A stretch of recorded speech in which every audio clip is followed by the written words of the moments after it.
des envies. Le peuple veut que les choses changent. Mais comment nous accompagnons le changement? Moi, je me retrouve souvent avec des jeunes. Je dis aux jeunes, il faut aller vous inscrire sur les listes électorales. Oh non, mais de toute façon, c'est déjà fait. C'est déjà fait. Mais le fait de jouer la politique de la chaise vide, ben, c'est celui qui est là, seul, et qui continue. Vous savez, quand je parle avec ces jeunes, mais je leur pose souvent la question, mais dites-moi, vous avez des maisons. Pourquoi vous ne laissez pas vos maisons ouvertes? Je vous vois tous avec les clés. Oh, mais parce que si je laisse ma maison ouverte, un voleur peut rentrer, peut me voler. Vous avez mis une difficulté.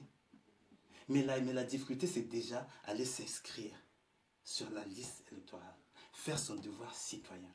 Pour donner une difficulté. Si aujourd'hui, je vais voter pour Sia Makosso, je vote pour Sia Makosso. Vous savez, hier, mon cher Sia, on ne parlait pas en Afrique d'élections. Il y a eu des combats, de certains. Aujourd'hui, l'élection est devenue quasiment normale. Bien qu'ils soient entachés, bien qu'il y ait des tripatouillages, mais on est en train d'avancer. Mais est-ce que nous ne pouvons pas réellement se mettre pour pouvoir faire de plus en plus que les choses avancent? Siribina, est-ce que vous croyez vraiment à la devise du PCT, tout pour le peuple, rien que pour le peuple? Belle question. Enfin...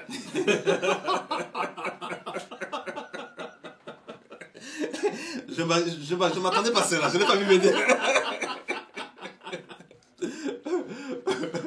Non, très belle question. Non, honnêtement, c'est vrai que je suis membre. Non, j'y crois pas. Non, j'y crois pas. Mais il ne sera pas très content, le camarade Ngolo, à vous entendre dire ça. C'est la devise du parti. C'est la devise du parti. J'y crois pas. Parce que c'est pour ça que je suis membre, j'essaie de travailler avec les autres, avec le camarade Ngolo. La preuve, il a lancé ce mouvement que nous devons tous nous battre contre les antivaleurs. Et c'est pour ça que je dis, il faut que le peuple s'approprie. On disait tout pour le peuple, rien que pour le peuple. Mais elle est où ce peuple-là? Elle est où ce peuple? C'est vrai, on me dira, vous savez, l'accusation est facile, mais l'art est difficile. D'accord? Je dis très bien, la responsabilité étatique est là, mais la responsabilité sociétale est là aussi. Les sociétés que nous adorons ici, que nous parlons de liberté, mais vous savez que ces sociétés-là, comment elles se sont battues? Comment elles se sont levées? Donc, la responsabilité sociétale est très importante, Sia. Il faut que nous mon épouse a une école. Et parfois, nous voyons comment des parents se désengagent. C'est pour ça que je dis le problème du Congo, il est profond. C'est bien d'accuser le politique. Mais je pense que le politique prend son essor quand le peuple démissionne. Mais Fell dit, quand le peuple prend conscience, le politique tremble. Parce que c'est la conscience. L'éveil de la conscience. Est-ce que tout n'est pas fait pour que le Congolais ne soit pas éveillé et conscient de la situation qui est la sienne aujourd'hui? Mais si, peu importe, aujourd'hui, en ta femme, qu'est-ce que tu vas faire? Tu vas chercher à manger. Parce que c'est vital. Mais moi, ce que je repugne, ce que je refuse, c'est que ça rentre dans la violence. Que ça rentre dans l'injure. On a d'autres canaux. C'est pour ça que je dis, quelle est la réflexion que nous pouvons mettre sur la table ensemble pour faire avancer les choses, pour faire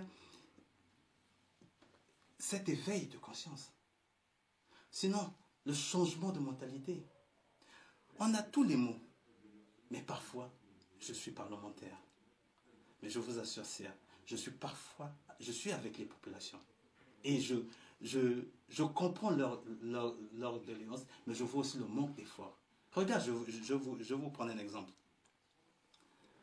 On a voté le dernier budget de cette année. On a mis près de, je crois, 3 milliards pour l'agriculture. Aujourd'hui, vous rentrez dans... Tous les jeunes vous disent, quand on va aller dans l'agriculture. J'ai été aux États-Unis, c'est un pays produit l'agriculture, même ici en France. Est-ce que vous voyez, on en fait un slogan où tous les jeunes vont pas. Mais on doit donner les maillons, s'il faut dire, le choix à la jeunesse. On ne peut pas les cantonner dans l'agriculture. C'est quelle jeunesse que nous allons voir demain? C'est de ça. Mais ça, c'est un travail collectif que je dis que nous devons faire. La diaspora a un grand rôle à jouer, Sia. La diaspora, aujourd'hui, est pratiquement à de la parole. La diaspora a de l'écoute. A de l'écoute auprès de la jeunesse congolaise. Parce que, vous savez, on est en Afrique. Quand quelqu'un est en France ou en Europe ou aux États-Unis, cette personne a réussi. Pour ceux qui voient de l'autre côté, c'est pour ça que la plupart des jeunes africains veulent venir de ce côté-là. Mais on connaît la pénibilité que vous avez ici. Mais vous avez cette parole. Il faut conscientiser la jeunesse en leur disant, continuez à aller à l'école. La lutte contre les antivaleurs, c'est celle-là. Moi, j'ai rencontré pas mal de gens qui m'ont dit, on a Bébina, mais nous, on a voulu construire au pays. On a envoyé des sous à un frère. Et le frère. Mais attends, mais c'est ça aussi les antivaleurs. Mais comment nous pouvons nous mettre ensemble? On a rencontré des gens parce que par leur pensée. Il dit, aujourd'hui même, ma retraite, je ne peux pas le passer au pays parce que. Oui, mais vous laissez lesquels qui vont mener le combat du changement. Mais le combat, il doit le mener. On doit le mener ensemble.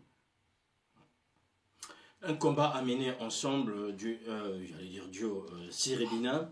Alors, vous parlez tout à l'heure d'une société civile qui n'est pas très engagée, qu'on voit très peu. Or, vous savez qu'il y a quelques jours, il y a des jeunes qui sont engagés dans le mouvement Ras-le-Bol, qui ont été arrêtés, Franck Zila et puis Luce Gangoué. Vous savez aussi que ces dernières 24 heures, il y a un journaliste, monsieur Ngolali Fortuna, qui lui aussi a fait l'objet d'une arrestation. On se demande si vraiment on est dans un état de droit. Déjà, vous, aujourd'hui, par rapport à cet engagement de Ras-le-Bol et cette arrestation, vous en dites quoi déjà? Non, mais je dis, on les a arrêtés, je n'étais pas au pays, mais c'est déplorable, je pense, de mon point de vue. Mais je ne peux pas trop avancer parce que je ne connais pas très bien le dossier. C'est vrai. D'accord. Mais vous déplorez au moins cette arrestation parce je déplore parce que ce sont des jeunes, surtout j'ai souvent envoyé pas mal de posts en disant qu'il y avait une jeune fille qui était assez pénible. Je compatis avec toute la famille et puis avec le mouvement Ras-le-Bol. Mais comme je dis toujours, j'aimerais parler de quelque chose que je maîtrise. Pour Ngolali, j'ai même fait un post là-dessus en disant que dans notre pays, on ne peut pas arrêter un journaliste pour ses opinions, sauf s'il y a récidivisme sur la personne du chef de l'État. En l'occurrence, là, je ne pense pas qu'il y ait récidivisme ou quoi. Et même si c'est la gendarmerie qui l'a interpellé quand j'ai été informé par mon cabinet, la gendarmerie ne devait pas l'arrêter. Il devait nous donner en convocation et l'écouter. L'écouter, tout simplement. Bon, mais je ne sais pas aussi là, mais je marque mon indignation. Comme pour Fortuné dans Wemba, je marque mon indignation. Et j'appelle à tous les journalistes de se lever, de parler. Se lever, ce n'est pas la violence, c'est de parler. Je pense qu'en matière de journalisme, vous êtes plus, c'est pas parce que je suis législateur, mais vous êtes plus calé que moi au niveau des lois. Vous connaissez, je pense que les journalistes connaissent. Alors, ce qui est surprenant, c'est que le Congo a un cadre législatif qui protège les journalistes. Sauf que on sent quand même une censure, une auto-censure qui est très très importante, parce que le dernier classement comment s'appelle cette organisation qui s'occupe des journalistes, Reporters sans frontières, classe le Congo quasiment parmi les derniers, mais en mettant l'accent, c'est vrai qu'il y a une législation qui existe, mais l'autocensure est très importante, qui est due aux intimidations, encore aux pratiques qui sont contraires à la liberté que la loi donne aux journalistes. Je suis d'accord avec toi, mais je dis, c'est quand même, ils sont parfois sévères. Parce qu'au Congo, c'est seulement le deuxième journaliste qui est, si je ne me trompe pas, c'est le deuxième journaliste qui a arrêté. Il y a des pays où on, en compte hein, par les bouts de doigts. Donc je dis parfois, ils sont assez sévères. Mais je voudrais dire, vous savez, la dénonciation est très importante. Prendre le courage de porter plainte, c'est important. Parce que parfois, il y a un excès de zèle. Moi-même, j'étais victime. Du haut de ma députation, membre du Parti congolais du travail, j'étais victime. Je pense que vous l'avez suivi. Il y a eu, j'ai mes bureaux à la Semaine africaine, et il y a eu des journalistes qui devaient faire, leur compte rendu à la Semaine africaine. Patapou, ce sont des militaires, des auxiliaires qui arrivent, qui se mettent à taper tout le monde. Moi, j'interviens pour sortir un journaliste qu'on est en train de molester. Et j'ai dit, mais c'est pas logique, c'est pas interdit. C'est écrit cabinet parlementaire. Mais ces personnes-là, sans foi ni loi, ils sont rentrés pour aller chercher le journaliste à l'intérieur. Vous voyez, en me bousculant. Et j'ai écrit, j'ai fait le rapport. Il faut que nous arrivions à nous indigner. Nous indigner, mais positivement. Mais je pense qu'au fur et à mesure, cette indignation, regardez le pays, les États-Unis d'Amérique, vous voyez toutes les bavures qu'il y a là-bas avec les policiers. Vous voyez comment on porte plainte, comment ils sont radiés. Parce qu'il faut que nous arrivions là. Ceux qui sont au soleil aujourd'hui, demain, ils ne seront pas toujours au soleil. Il y a donc Giscard Koussalouka. Le PCT a-t-il fait le bilan de sa gérance du pays? Il n'a réussi en aucun plan. Électricité zéro, eau, agriculture. Peut-il nous parler d'un domaine où le PCT a réussi? C'est qui Giscard? Monsieur Giscard, ça fait quoi? Ça fait bientôt une année et à peine et demie que je suis membre du Parti congolais du travail. Le bilan du Parti congolais du travail, oui, j'endosse. D'accord? J'endosse le bilan, mais je souhaiterais travailler dans l'avenir. Moi, je me projette. Dans l'avenir. Et c'est ça. Mais le bilan, le PCT, comme on le dit, a toujours été là. Il y a certains faits. Par exemple, nous, c'est le PCT à l'époque qui nous a envoyés à l'école, on a bénéficié des bourses hier. Mais il y a eu, après la conférence nationale, il y a eu décadence. Donc c'est pour ça que moi je ne veux pas repartir en arrière. Moi je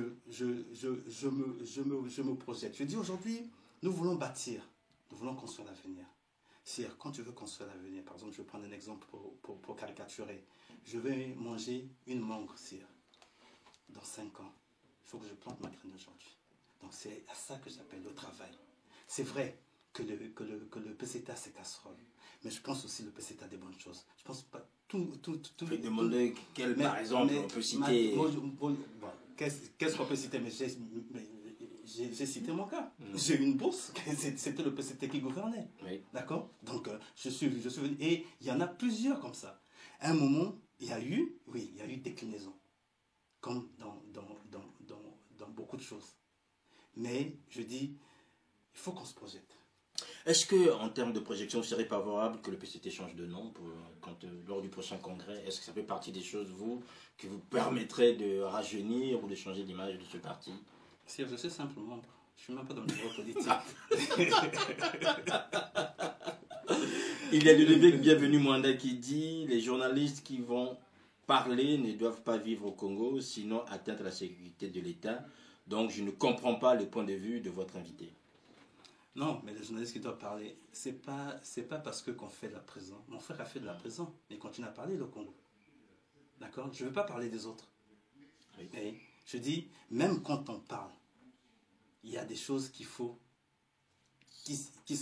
On doit respecter la loi. On doit respecter la loi. La violence des propos est très dangereuse. Vous savez, c'est vrai qu'on va monter. On monte un fait, je dis souvent, sur quelque chose. On dit quand vous voyez la fumée, ce qui veut dire qu'il y avait un feu, où il y aura le feu. Donc, souvent, on boutique des choses. Souvent, on crée. Mais est-ce que cela va nous pousser à arrêter ceux qui se battent sur place. Vous m'avez parlé des jeunes de ras-le-bol. Mais ils se battent. Ils se battent. Alors, donc, je pense que c'est pour moi, il y a des journalistes qui font un travail et qui se battent sur ce plan. Je ne veux pas les citer parce qu'on est ensemble. Je suis l'ami des journalistes. Souvent, je suis avec les journalistes. Mais il y en a qui font un travail sur place. Voilà, nous leur encourageons de continuer à faire le job. Il y a Karel Banzouzi, l'honorable Ebina. Quel est votre avis sur les procès politiques qui se déroulent en ce moment à mon parquet?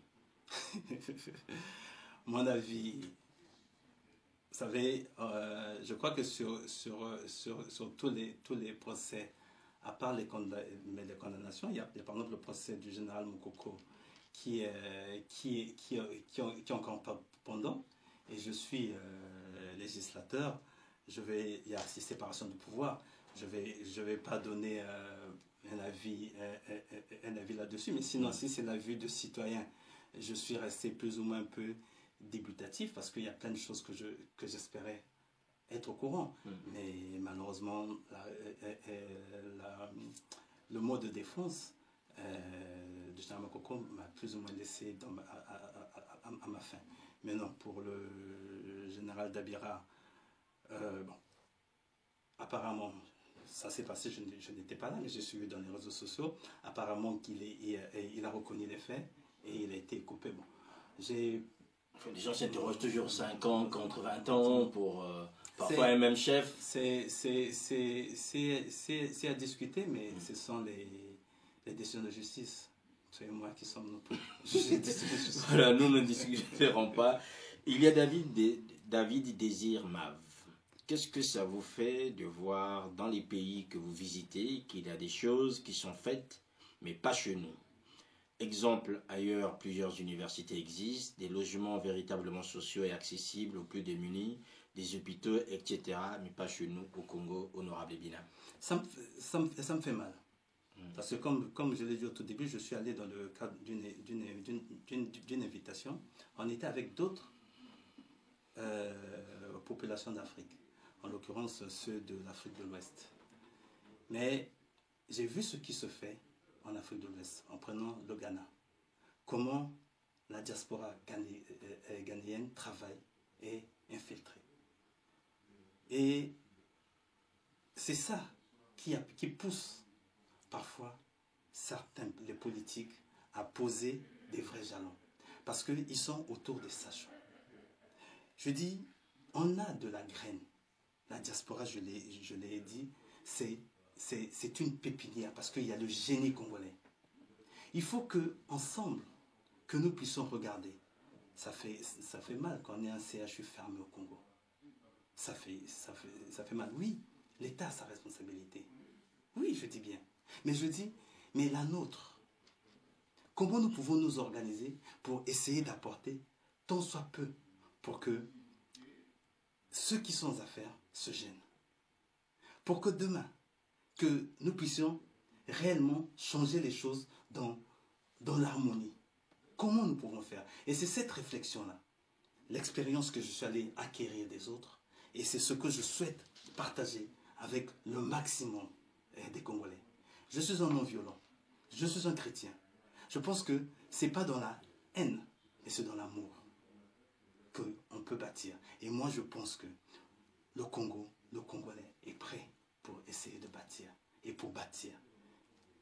Je dis avec les autres, donc vous, sire, comment nous pouvons nous mettre autour d'une table pour pouvoir sortir. C'est humiliant. Hier, notre pays n'était pas comme ça. Moi, je me rappelle, j'étais jeune, je partais de la France pour le Congo, j'ai eu un palu. À l'époque, c'était encore l'hôpital général. J'étais hospitalisé à l'hôpital général. Mais mes frères refusaient de manger la nourriture de la maison. Ils venaient à l'hôpital parce qu'on nous faisait des omelettes qui étaient épais. D'accord? Mais est-ce que c'était diététique déjà pour quelqu'un malade, une grosse omelette? Ici, je ne sais pas. Mais, enfin, on peut se poser la question. Mais c'était un très bon petit déjeuner qu'on avait. Oui. On avait un très bon petit déjeuner parce que vous savez, quelqu'un qui est malade, généralement, n'a pas l'appétit. Donc, on sortait là-bas avec on a pris un peu de poids. on était bien. Et on avait les 3 repas. Mais aujourd'hui. Et c'est tout ça là que nous devons regarder. C'est ça. Notre combat doit être l'amélioration des conditions de nos concitoyens. Et pourtant, il y a quelqu'un qui devrait le faire, qui devrait normalement s'y engager depuis longtemps, c'est le président de la République, puisqu'il est là, ça fait quand même des années. Et c'est en fait l'interpellation, vous prenez la parole, de M. Jean-Pierre Gouama qui dit « Mais c'est M. Sassou qui ne respecte pas la loi, que dites-vous » Oui, je dis, chacun a une responsabilité. Le président Sassou a sa responsabilité, mais je pense qu'il incarne. Vous savez, John Fitzgerald Kennedy a dit que l'homme devait aller sur la Lune. Est-ce que c'est lui qui a fait le travail pour que l'homme aille sur la Lune? D'accord. Je dis, le président donne le cap, il donne une vision. Mais c'est comme là. Depuis 2009, le président interpelle sur les antivaleurs. Depuis 2009. En 2016, il a interpellé là-dessus. On a tourné sans quoi? En dérision, en disant la rupture, c'est il y a plus d'argent. En 2017, il nous interpelle encore. Mais je dis qu'il lutte réellement contre les antivaleurs. Mais parce que les valeurs, tu as parlé tout à l'heure, ça me permet de rebondir sur cette question. Tout à l'heure, tu disais, les antivaleurs, on dit que les jeunes. Mais non. Et ceux en col blanc. Et ceux-là en col blanc. Mais c'est le vôtre est blanc, M. Rébina. Quand on dit en col blanc, c'est ceux qui ont la veste et le col blanc, plus la cravate. D'accord. C'est vrai que vous n'avez ni la veste ni la cravate, juste le col. Voilà. Donc, je dis, et ceux-là. Mais dans la corruption, il y a le corrompu, il y a le corrupteur et il y a le témoin. Mais généralement, on est tous embriqués là-dedans. On pense ne pas dénoncer. Pourquoi? Parce que peut-être demain, je serai là. Demain, ça peut m'arriver. Attendez, regarde. Le chef de l'État impulse. Mais moi, j'ai vécu le problème des passeports gratuits, par exemple. De la césarienne, avec la fondation. Joe est parti. Mais on dit la césarienne est gratuite. La femme est à l'hôpital. On ne veut pas lui servir. Mais ça, c'est quoi? C'est notre conscience que nous devons interpeller. Vous savez, je discutais avec un monsieur, je vais taire son nom. Il est parti en Suisse. Parce qu'on dit, quand je tourne des pays, il est parti en Suisse. La limitation de vitesse était à 80 à l'heure. Et lui, il roulait à 85 à l'heure. Il croise quelqu'un qui l'arrête. Il s'arrête. Et le monsieur vient, contentement, il baisse sa vitre. Il toque sa vitre et lui dit, vous roulez trop vite. Il demande quoi? Vous êtes policier? Il dit, non, je suis un citoyen suisse. Donc, il s'occupe de la sécurité routière parce que sa bavure peut traîner un carambolage. Donc, il faut que nous prenions cette responsabilité. Voilà, la responsabilité, vous avez interpellé la diaspora. Il y a maintenant de plus en plus d'intervenants. On va les prendre les uns après les autres, mais les regrouper rapidement. Il y a Mathias Mombi Bonzanga Mopango qui dit, ben voilà, pour parler de l'avenir, pour se projeter en avenir, il faut toujours regarder le passé. Tu sais où tu vas quand tu sais d'où tu viens. Enfin, c'est clair, oui. Ça passe par là. Bien sûr. Moi je sais où je vais parce que j'ai eu un grand-père, Ebila Daniel, qui m'a donné ses valeurs. Il y a Ligia Dior Obambi qui pose la question, votre avis sur les droits de la justice, les droits de l'homme et la justice au Congo? Mon avis, c'est encore un chantier. C'est un chantier. Voilà, c'est un chantier donc Lydia. Et moi en Zambie, qui pose la diaspora est exclue de la gestion du pays. C'est pas de sa faute. Déjà, on n'a pas le droit de vote. Oui, mais ça se travaille. Ça se travaille.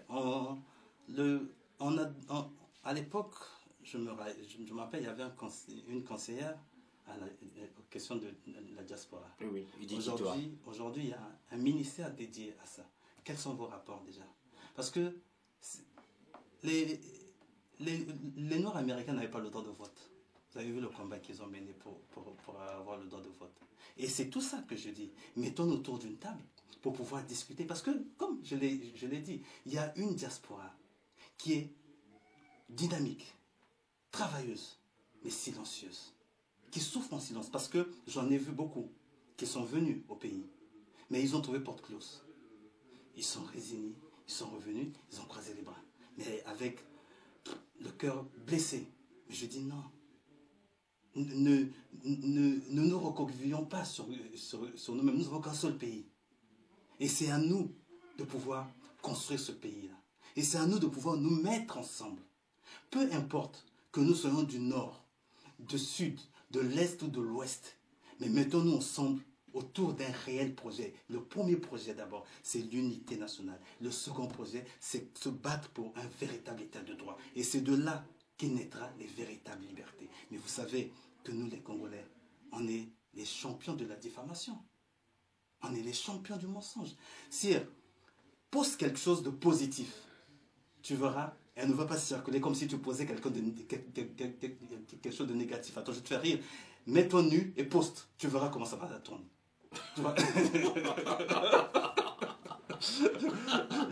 Alors, il y a Ludovic Bienvenu Mwanda qui explique l'Afrique de l'Ouest, les présidents disent on veut développer, dans le cas par exemple du Ghana, je synthétise rapidement, oui.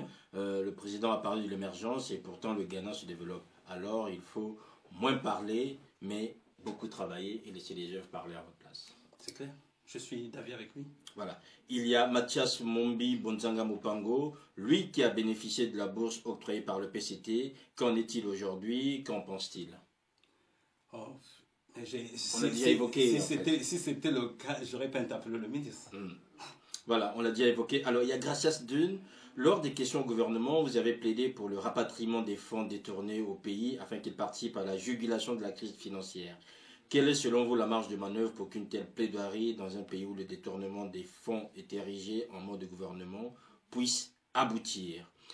Ne vous êtes-vous pas senti trahi suite à la position de Christelle face au comportement à tenir face à ceux qui détournent les fonds? Moi j'ai joué mon rôle. Mon rôle c'était d'interpeller. D'accord? J'ai joué mon rôle. Me sentir trahi par rapport au propos de l'honorable Denis Christelle Sassou Nguesso, non. Pourquoi? Ce qui dit ça m'engage. Ça ne m'engage pas. Oui, il est membre du PCT. Hein. Ça n'engageait même pas le parti. Karel Banjouzi, l'honorable Bina, pouvez-vous nous éclairer sur l'enquête parlementaire qui avait été diligentée sur les cas des érosions à Gamakosso? L'enquête parlementaire n'a jamais été diligentée. Il n'y a pas eu d'enquête parlementaire sur les érosions à Gamakosso. Bon. C'est aussi sec que ça. Bon. Monsieur Sirebina, est-il facile pour un Congolais qui est à l'étranger d'aller investir au pays si les textes et lois posent un grand problème? Pour un Congolais à l'étranger, je dirais non, c'est difficile. Parce que moi-même, je suis Congolais, j'ai du mal à émerger dans mon pays. On ne permet pas, on n'aide pas, sinon les Congolais à s'en sortir. Ah ben, c'est aussi clair que ça, c'est un peu bizarre. On croyait un peu de langue de bois, mais... Je ne suis pas quelqu'un qui fait la langue de bois. on a bien compris, Sirebina. Il y a Évrard, Monsieur Bellé. Bonjour l'honorable. Pourriez-vous nous dire si vous soutenez l'idée de l'audit? Je pense que ça fait partie des audits... Je soutiens parce que ça part de là. C'est pour ça que j'ai parlé de rendre compte. L'audit, c'est quoi? C'est un contrôle. Voilà, on continue. Il y a M. Mathias Mombi-Bozanga toujours interpellé. Ne vous dédouane pas d'être interpellé. Est-ce que le président a lui-même les mains propres?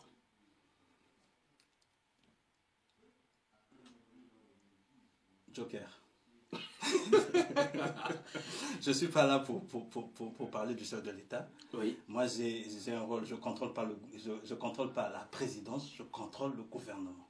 Voilà le rôle qui est... Enfin, c'est dans le même sens que Giscard, Kousaluka qui dit quelle interpellation du président que M. Ebina nous parle-t-il? Qu'on ne dit-il pas ce qu'il possède? Peut-il faire l'inventaire de ses biens? Et peut-il demander aux politiciens de déclarer leurs biens? c'est ce que je dis. Il y a une loi là-dessus, il manque le décret d'application. Pour que cette loi rentre en vigueur sur la déclaration du patrimoine avant la prise de fonction. Voilà, donc c'est Ulrach Grace Iwile. Comment peut-on parler des antivaleurs alors que le PCT, pour faire un meeting et avoir un nombre, il lui faut corrompre les jeunes avec des billets de banque? Mais si les jeunes se font corrompre, je l'ai démontré, c'est une triangulaire. D'accord. Voilà. Voilà, donc Siré Bina, on arrive quasiment à la fin de cet entretien. Il y a aujourd'hui, notamment au niveau de l'Afrique centrale, puisque vous êtes quand même parlementaire, mais en même temps une vision sur l'Afrique centrale, il y a, on dirait, sur le plan démocratique, l'Afrique centrale a du mal à émerger par rapport à d'autres coins de l'Afrique, comme l'Afrique de l'Ouest. Hein. Aujourd'hui, on a vu que les alternances en Afrique centrale deviennent très très compliquées, sinon parfois avec des tensions très importantes. Quel est votre regard sur ces questions-là? Non, mon regard sur ces questions, c'est tout simple. Nous devons nous affranchir. De quoi? De qui? De notre tutelle, qui est l'Occident. L'Afrique centrale doit arriver à s'affirmer. L'Afrique de l'Ouest, comme tu l'as comparé, j'ai eu à échanger avec la jeunesse de l'Afrique centrale, de l'Afrique de l'Ouest, essayer de comprendre comment ils fonctionnent. Ce sont des gens qui sont réellement engagés, qui pensent qu'ils ont un travail à faire. Ils ne laissent pas que le travail aux politiques. C'est avec des risques et périls. Mais moi, je ne sais pas ce qui se fait sans risque. Déjà, le fait de venir sur votre plateau, c'est un risque que je prends. Parce qu'il y en a qui ne seront pas d'accord, comme il y en a qui seront d'accord. C'est déjà ça, un risque. Mais nous devons regarder le plus important, ce qui nous unit. Qu'est-ce qui nous unit pour que l'Afrique aille de l'avant?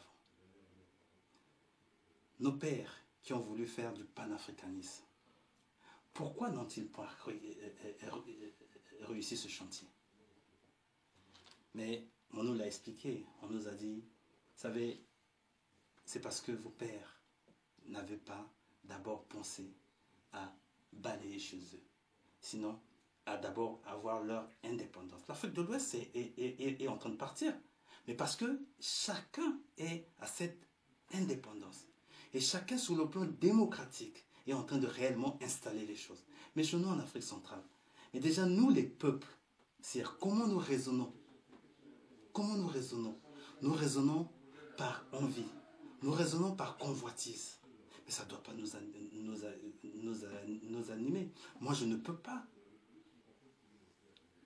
t'envier des compatriotes comme moi. Mais si Cyr a réussi, c'est la fierté du Congo. Il faut que nous nous battons pour que les jeux soient clairs. Ce n'est que comme ça que nous pourrons nous en sortir. Regarde, je vais te prendre une illustration. Sur un match de football, sur un terrain de football. Pourquoi on voit les Noirs exceller? Mais parce que les règles sont claires. Et tout le monde a les yeux là. Si c'est Matuidi qui a marqué le but et qui est meilleur joueur, ça sera Matuidi. On ne va pas tricher pour mettre Ronaldo ou bien... Non. Au basket, c'est pareil. Quand Magic Johnson fait ce qu'il est en train de faire, c'est parce que le terrain est clair. Voyez. Donc il faut que nous, jeunesse de l'Afrique centrale, commençons d'abord à réellement nous impliquer chez nous. Mais je ne sais pas. Ceux qui ont mené des combats violents et se sont affranchis. Mais la plupart des combats, je lis l'histoire, ce sont des gens qui ont mené des combats pacifiques et qui se sont affranchis. Il y a, on salue au passage Seneli Tambatamba, Patricia Ndinga, M. Ebina, quelle est votre ambition politique après le poste de député? Tout le monde a de l'ambition. Mais mon ambition politique, c'est que je contribue à unifier mon pays.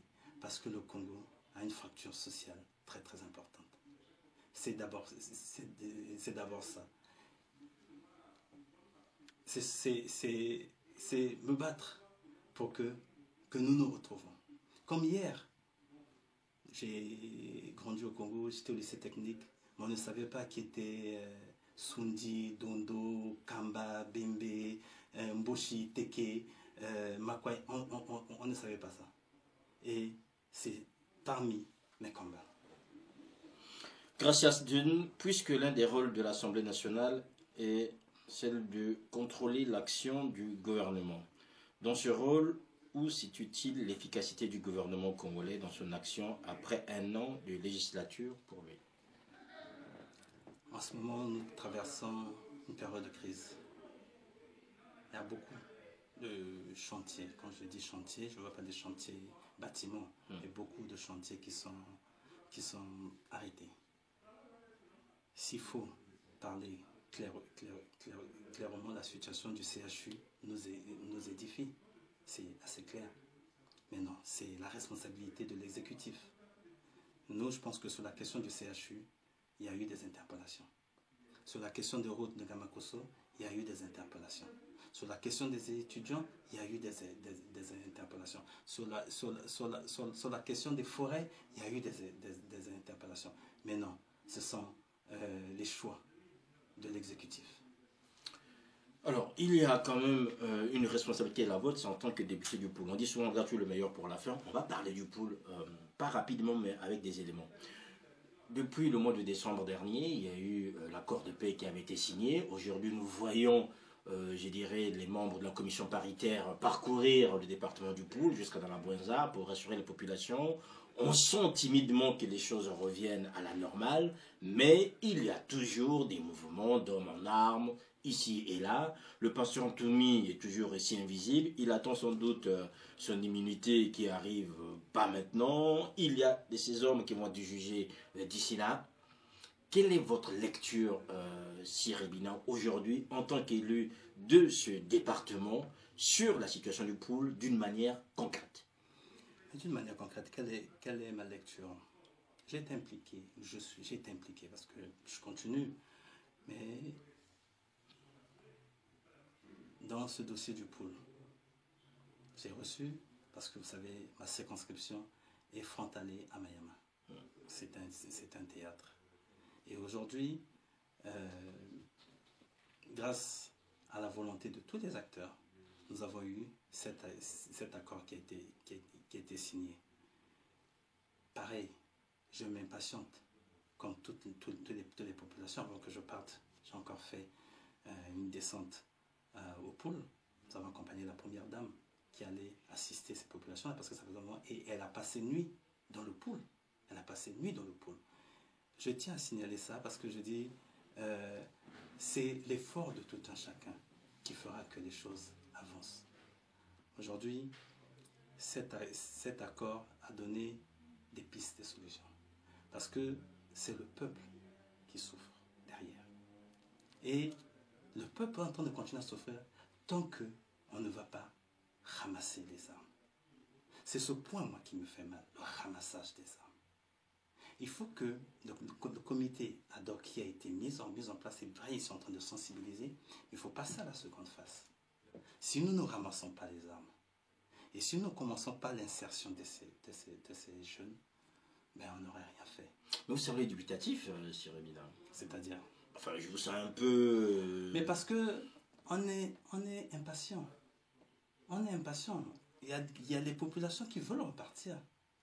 Je suis au quotidien avec les populations. On est nombreux.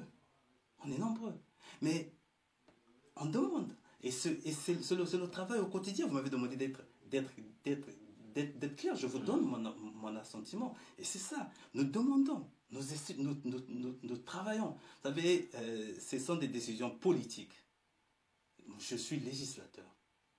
Et je dis, ce qui a manqué aussi dans l'accompagnement de cet accord, c'est le volet politique et le volet associatif.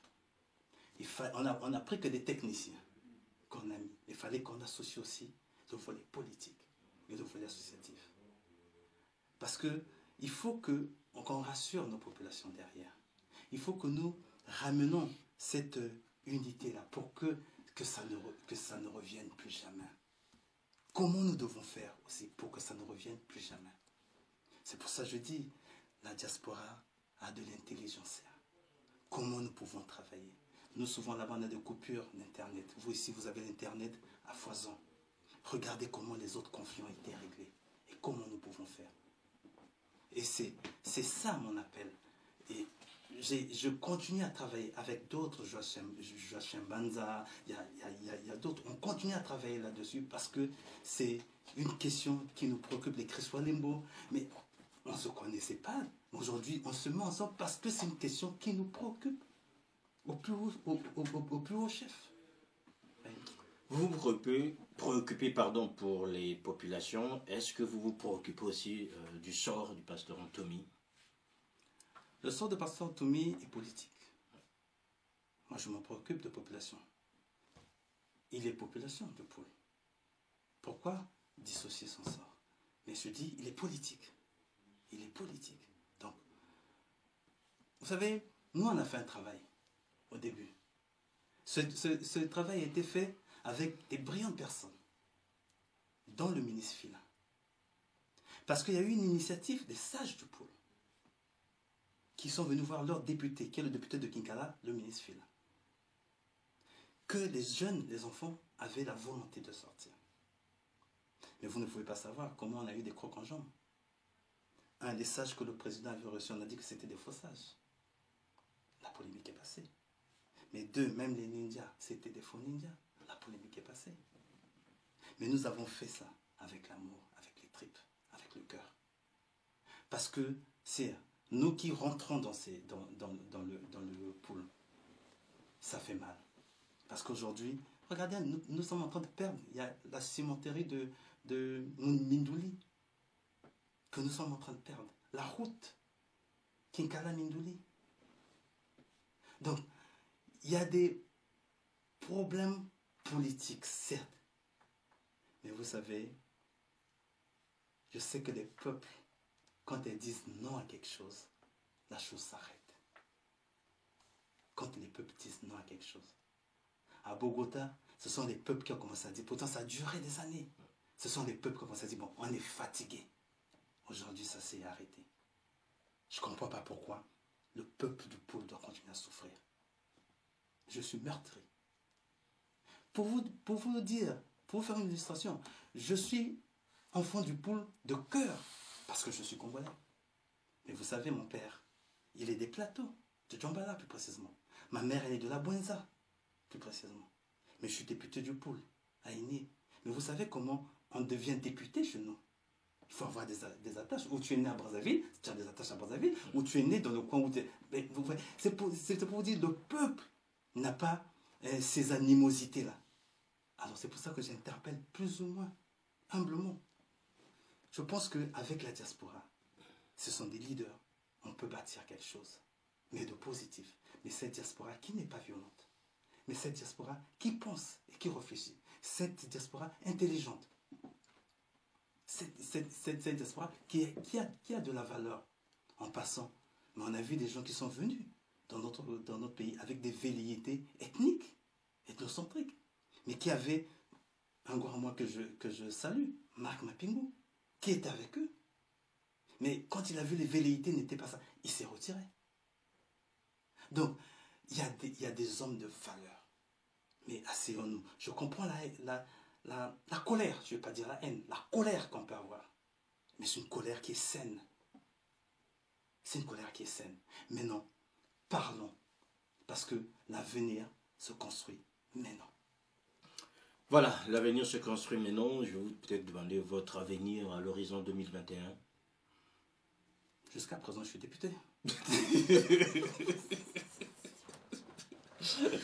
Voilà, on a bien compris. José Sirébina, j'aimerais sincèrement vous remercier pour avoir pris le temps de répondre à nos questions. Nous espérons peut-être de passage à Paris, d'autres députés de majorité ou non pourront aussi venir avec nous échanger sur ces questions parlementaires, notamment par rapport à leur travail. J'aimerais aussi dire merci à toute l'équipe de Ziana TV, les hommes et les femmes qui se sont impliqués pour que cela ait lieu, notamment aussi, je dirais, votre cabinet ici à Paris qui a facilité ce travail. Je passe donc à Casimir Batia qui a été en contact avec nous pour nous permettre de vous avoir. Je sais que vous êtes de passage en fait en transit, on le dirait, pour Brazza, José Sirébina. Certains vous diraient, bon, le député, il était bien, il a parlé, sauf que nous, ben, on continue, on n'aura toujours pas d'eau, toujours pas d'électricité, toujours du mal à se soigner, toujours. Vous leur direz quoi, un dernier ressort? Je vais dire ceci d'abord, je vais vous dire d'abord à vous merci. Et je vous avouer quelque chose sincèrement, la réputation de Zana TV nous a dépassés. Et je vous avoue que le cœur battait. Mais j'ai trouvé que vos auditeurs, ceux qui ont posé des questions, ceux qui ont réagi, ont été assez posés, responsables. Et c'est ça là, c'est cette diaspora. Parce que je suis passé sur d'autres chaînes que je ne vais pas citer, en l'occurrence du côté de l'Amérique, où les gens étaient plus virulents. Où les gens, et pourtant on dit que c'est Paris où les gens pensaient, je pense peut-être que ça venait de Paris, mais où les gens m'ont pris pour le président Sassou en me posant des questions sur le Nord. Et j'ai trouvé cet échange courtois et je vais ici profiter de votre micro de saluer tous ces gens-là, en l'occurrence M. Mbani, qui m'a permis d'échanger avec une partie des Congolais, les deux co-débatteurs, M. Goma et Madame Marie-Louise Abia, l'écrivaine, oui. qui est en train de faire voilà, qui est en train de faire un film. Elle demande le soutien. C'est là aussi la diaspora doit arriver à soutenir ce genre d'initiative. C'est ça que nous devons mettre en place. Moi, je vais apporter ma petite pierre à l'édifice, mais j'appelle aussi la diaspora. Et je vais aussi saluer John Lewis, qui m'a permis à Chicago d'échanger avec la diaspora de Chicago. Je vais saluer... Donc finalement, quand je vois ça, quand on veut échanger, on peut, hein, finalement, ça peut se faire. Ça peut se faire, ouais. mais ça peut se faire, mais il faut être courtois. On peut dire des choses, mais dans la courtoisie, on n'a pas toujours besoin d'être violent et d'insulter. Donc je dis merci à tous ces gens, à votre équipe, hein, et sincèrement, vous êtes très bien installés. J'invite mes collègues de venir échanger avec vous parce que le peuple a soif de connaître. Le peuple veut savoir, le peuple veut comprendre. Aujourd'hui, on a des jeunes parfois qui sont égarés parce qu'ils ne comprennent pas, parce qu'on ne leur explique pas, parce que ce qu'on leur sert, ce n'est que de l'arrogance. Et il faut que nous soyons un peu humbles. Je pense que quand on est à la tête et quand on gère ce qui appartient à tout le monde, on doit avoir un peu de modestie. Et c'est ça que j'appelle, mais j'insiste sur que nous essayons de nous retrouver autour des valeurs et que nous ayons pour le Congo de demain. Voilà, nous profitons aussi pour lancer, je dirais, un cri d'alarme en faveur donc de notre ami Fortuné Ngodali qui a été arrêté du côté de Brazzaville. On n'oublie pas Gis Fortuné Mbemba Dombe, et nous profitons de la présence d'un élu ici pour porter cette parole auprès des autorités congolaises, notamment celles qui sont en charge des médias, de veiller à ce que cette liberté puisse être conservée. Je pense aujourd'hui quand même, malgré tout, on reconnaît au Congo d'avoir une législation qui protège les journalistes, mais dommage qu'il y ait parfois des entorses qui ternissent l'image et qui fait que nous soyons encore derniers. Mais là-dessus, j'ai appris que le président du conseil de Monsieur Mvou était passé le voir ce matin à la gendarmerie là-bas, mais j'ai pas eu la suite. C'est pour dire que parfois les autorités sont surpris. On ne peut pas arrêter un journaliste sans passer par le président du conseil. C'est pas possible. Donc ils étaient allés voir les conditions dans lesquelles ils se trouvaient. Donc je pense que c'est quand même bizarre tous ces trucs-là en fait. C'est-à-dire qu'on avance mais on est toujours en train de reculer, on a du mal à... Sinon aux États-Unis il n'y aurait pas eu toutes ces bavures-là. D'accord? L'homme parfois a l'excès de zèle. L'homme parfois, tu es en train de dire, son chef dit mais ce garçon m'énerve. Et il se lève, il va faire ce qu'il a à faire. Vous savez, moi comme on dit chez nous, hein, les petits du quartier Mondelengulu, Congolais Bazaba Boulatolo, on aime trop montrer que, parce qu'on a un peu de pouvoir, on aime humilier les autres. C'est ça. Donc il faut que nous changissions. Il faut qu'on arrive à changer ça et qu'on bâtisse dans l'amour. d'amour. Ce pays est béni, notre pays est béni. Il faut que nous nous levons pour ce pays. Et moi, je compte beaucoup sur la diaspora travailleuse. Merci à Claudia Monkou qui a réalisé cette émission. Merci aussi à Doris Kamonzenze, Alexis Passy, à vous tous aussi nombreux aujourd'hui à interpeller Sirebina. Nous espérons qu'il y en aura d'autres qui passeront par Paris ou de là-bas où ils sont à Brazzaville dans leur circonscription qui pourront échanger avec nous et avec vous sur les questions d'actualité et surtout sur les questions concernant le Congo. Merci encore une fois de plus à notre invité. Portez-vous bien, nous nous retrouvons la prochaine fois. Au revoir.